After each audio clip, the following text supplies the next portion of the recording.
À Rio, peu de gens connaissent son action, mais dans la Baixada Fluminense, à 30 km de la capitale de l'État, là où les besoins sont les plus criants, leur travail n'est pas passé inaperçu depuis 1986.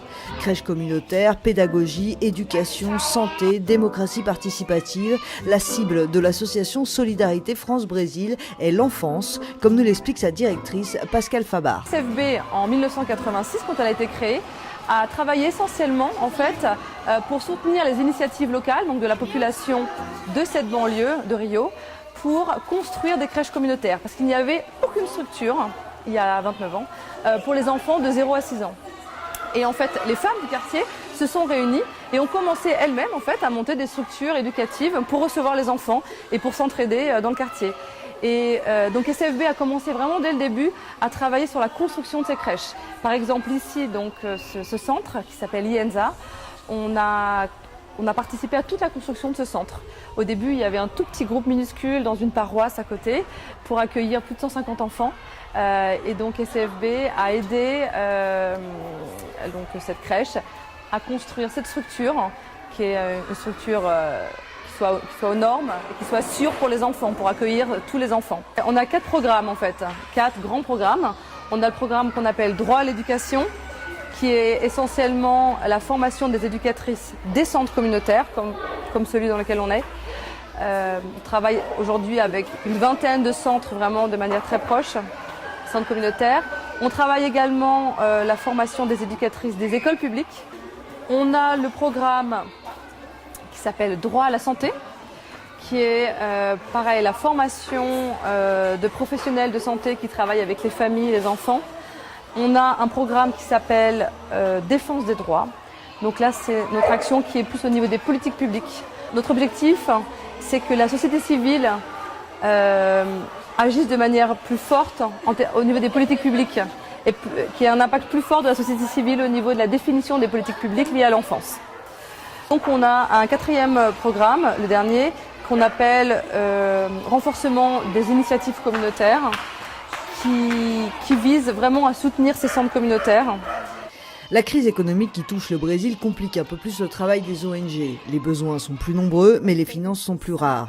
Il faut s'en remettre à d'autres soutiens, institutionnels comme le consulat et artistiques quand le cœur est généreux. Je crois que c'était une bonne occasion de venir aujourd'hui avec Nicolas à la rencontre à la fois des éducateurs, des enfants, mieux connaître le travail de la SFBE et puis voir comment est-ce qu'on peut soutenir ces efforts vraiment éducatifs merveilleux, parce que c'est vrai qu'on a rencontré des éducateurs qui sont heureux de ce qu'ils font, qui trouvent leur épanouissement, des enfants extraordinaires, très attentifs, imaginatifs, créatifs.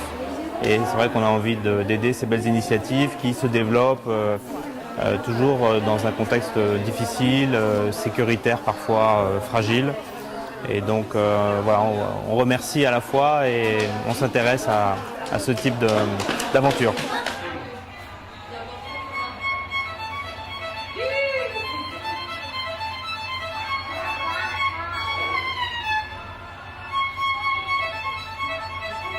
J'ai déjà eu des contacts avec des projets sociaux. J'ai eu moi-même un petit projet social d'enseignement de la musique pour des enfants en difficulté. Mais j'ai jamais reçu d'invitation pour m'approcher vraiment des gens qui travaillent avec ça au jour le jour. Et on a essayé de monter un concert pour un concert de soutien.